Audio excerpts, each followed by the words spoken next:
Hello, everyone. Good morning and good evening. Welcome to the book review of Letting Go the Pathway to Surrender. We talked about the introduction and the first two chapters. We are in the third chapter right now, Understanding Emotions. The chapter name is The Anatomy of Emotions. We have divided it into 2 or 3 parts because of the length of it. So today we are going to talk about understanding emotions and how to handle emotional crisis. So in understanding emotions, right, we need to first identify. We can identify an emotion or the intensity of it only when we can understand it, right? And when we understand our emotions properly, then our self-awareness increases. Because when I can understand my emotion, I can understand why I'm behaving the way I'm behaving in a certain situation. Once I understand that, once I get a great grasp on why I'm feeling a certain way, I can understand how you're feeling as well. Let's say I'm interacting with you. I had an altercation with you. I had some kind of very intense emotions, right? We are arguing on a topic. I'm passionately, let's say my husband, he says that I'm very proud of the parenting I do, the way in which I'm working with my kids and everything, my motherhood. And let's say he questions on my parenting. That's it. It's a trigger. It will really make me feel bad. If I understand what I'm going through, so the superficial emotion is anger, right? I'm angry. I mean, how can you question my parenting? I've been doing so much for our kids. How can you do this, right? But if you actually understand what is the underlying, so it's anger is a composite of a lot of emotions boiled up to anger. What is it that I'm actually feeling? Only when I feel insecure as a parent, then if he says something, it will bother me.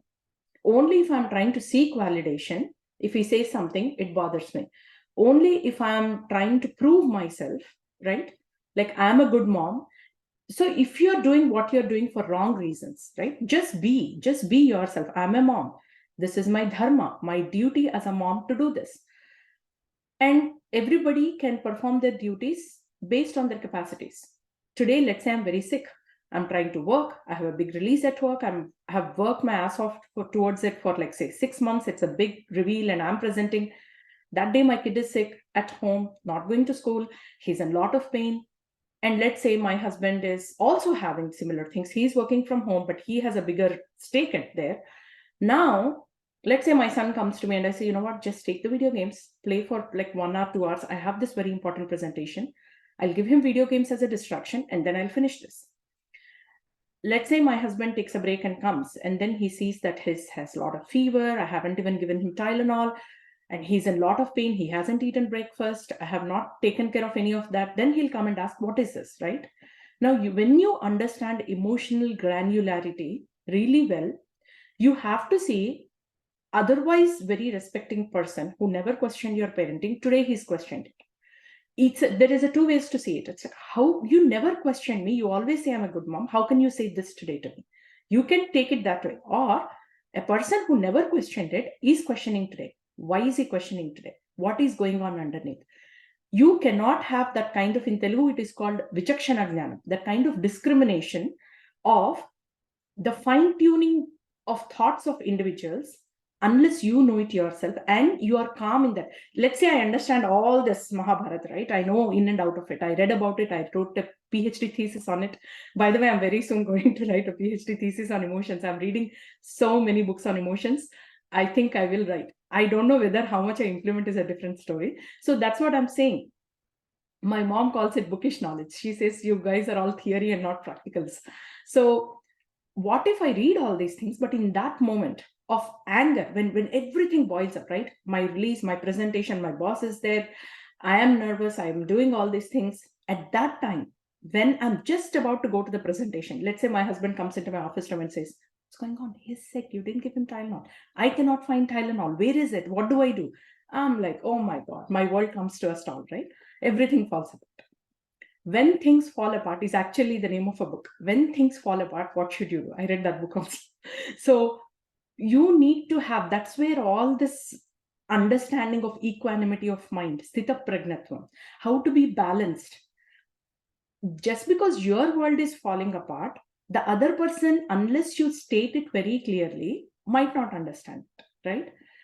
Because they don't understand, they would have, obviously they are worried. My husband is worried about the kid. It's like he has such a high fever, he didn't eat, maybe eating will reduce it a little bit. He has so much pain, he's saying stomach cramps, is it hunger or is it what? And he never took care of my kid during that state, so he doesn't know what to do. He's feeling very like, you, what do you call it, insecure as a dad. It's like, what is it, I'm not able to do things, stuff like that, right? So if you see, there are like zillions of thoughts and emotions like in just this scenario. So once we understand what is the underlying emotion, then you are more likely not to judge people, not to come to conclusions, not to get mad, not to go up in a heated argument, argue with me, fight with him. Once I do all those things, who is at loss? Tana kopame tana satru. Our anger, more than it makes an impact on others, it ruins us. My entire mood is off. Now I come and sit. It's like 9 o'clock. My presentation is going to start 8:59. I'm all messed up. I'm like, oh my God, what am I? My entire thought process, my preparation is gone for this thing. Now I'm feeling guilty. Oh my God, it is going to go for 1 hour. And always these presentations never went for 1 hour. It's going to go for a longer time. I didn't give him food. What kind of a mom am I? Why am I doing this job? Do you see how like zillions and zillions of thoughts, millions of emotions associated with everything? Now, because I cannot all express all that out, I cannot even cry, I will suppress and repress all those emotions. In that moment of time, that's the best way to do. I'll suppress everything. But because we are in such a busy schedule, always something back to back, back to back, back to back. I have to do this, then I have to run, then I have to take him to a doctor. I cannot keep sitting and crying when he's sick and crying. And then I come back, then something else happens because I missed my half day of work. Again, I will have to, attend meetings, apologize to people. All these things, my entire day is packed with so many things that I have no time to express my emotions. I'm suppressing them, suppressing them, suppressing them. And if I don't entertain, surface them and entertain them, they're going to stay as repressed emotions. We talked about it. Suppressed emotions is consciously, I know I cannot handle this right now. I'm suppressing it. I'm like, I don't have time for my anger right now. It's okay. If he says something, that's fine. I'll suppress it, suppress it. But if I later on don't talk to him, clear my air, or at least don't talk to myself, clear everything from my heart, sit in the bathroom and cry my heart out, if I don't do those things, that suppressed emotions is like a newly put cement. If I wash it out, there's still chance that it will go away. If I don't, if it will become repressed, that means it will become hardened cement. Every day we go through so many emotions. Let's say you're a very, very nice, all-knowing, all-pervading, sthita prajna person. Still, you will go through like at least regular humans in our today's busy life goes through zillions of emotions. But let's say you're all great, you go through 10 emotions, but in that 10 emotions, if you don't clear them up every day, it becomes repressed, repressed, repressed, small, very thin film of cement getting repressed, and it will become a block, maybe in 10 years. For me, maybe in 1 year, for you, maybe in 10 years, right? Still, all that has to be cleared, right? So we have to understand, it's very, very important to understand our emotions, why we are going through what we are going through, handle them properly, clear them off. The bank balance of emotions should be zero as much as possible, the least balance. It's not a pride to have a good balance here. The idea is to have the least balance. Clear it off, clear it off. It's like a loan. Consider it as a loan with a huge interest. Like, I can't even tell you what the percentage of interest is going to be. If I don't clear it off, even if I have 100 rupees bank balance, right? Today, by the time I hit my bed, if I have 100 rupees bank balance, by tomorrow, it's going to become 1,000 rupees. By day after, it's going to, and the more you let it go, you don't, what happens is when it becomes repressed, right? You won't even, it is out of your conscious mind. You won't even remember what happened, but you will manifest as back pain. You'll manifest as some pain, some disease, something. Disease, your body is saying something is wrong, do about it. What is a disease? It is discomfort of the body. How can body tell you? Body does not have a language to tell you, so it tells you in the form of ailments. This pain, that pain, cancer, throat cancer, lung cancer, inflammation, everything. It will manifest in some or the other way because it wants your attention. It wants you to say that, okay, you tried. If for some people, like, when they have this mysterious illnesses, right? Now, I actually, while I was reading all these things, I understood the Telugu word of Mayarogam. I don't know how many how many people are aware of this. Parents or somebody, they say some Mayarogam, like, especially when they want to be very condescending, right? I don't know what's going on. I realized, it could be used for the ailments you have where you cannot put a label on them. I don't know. Surprisingly, suddenly she gets back pain. I don't know from where she gets that back pain, which is honestly, it is true. Something triggered. You might not have all your x-rays, your MRIs, your scans, everything is clean. Nothing shows physical structurally wrong with you, but you'll get back pain. You'll hear something, some news.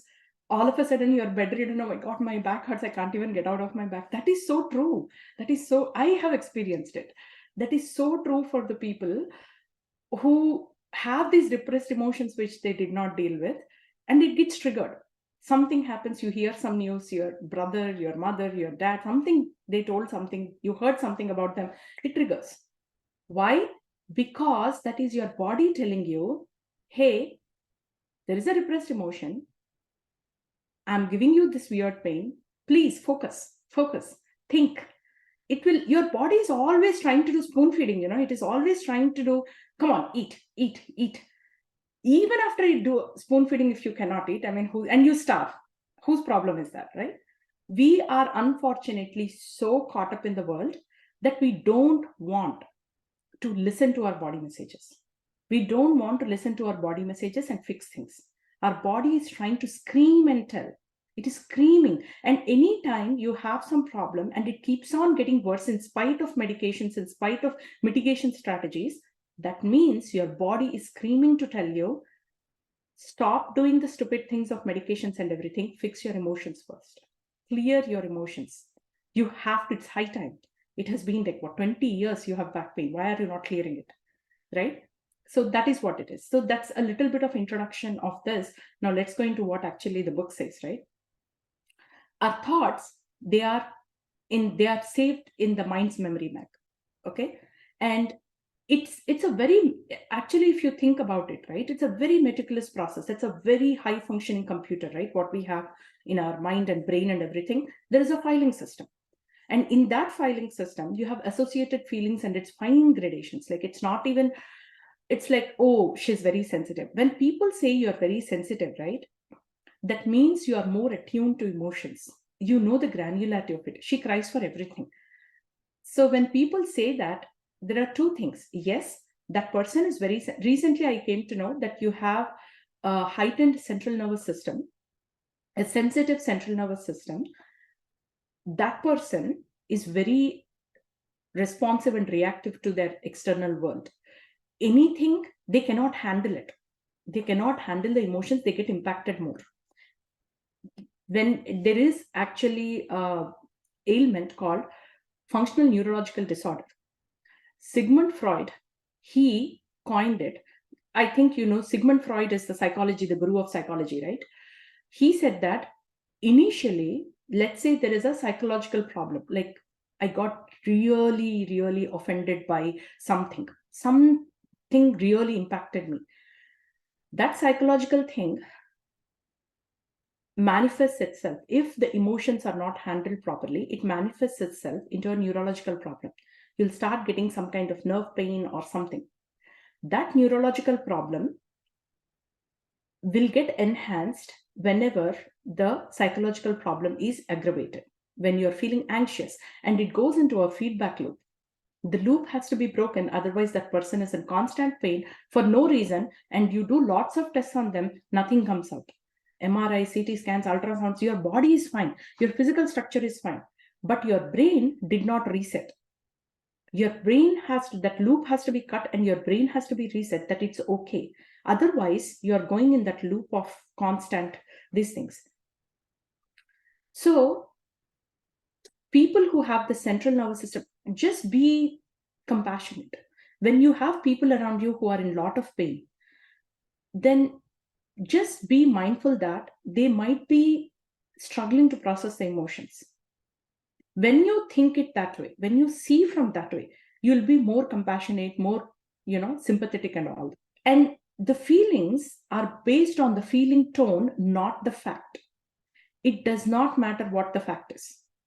It could be like you are a person who lies all the time. Let's say lies in the sense, not really like, just for the sake of it. But let's say you have a person in your life who cannot handle that, right? Then what will happen? Looks like my screen is frozen. Let me see.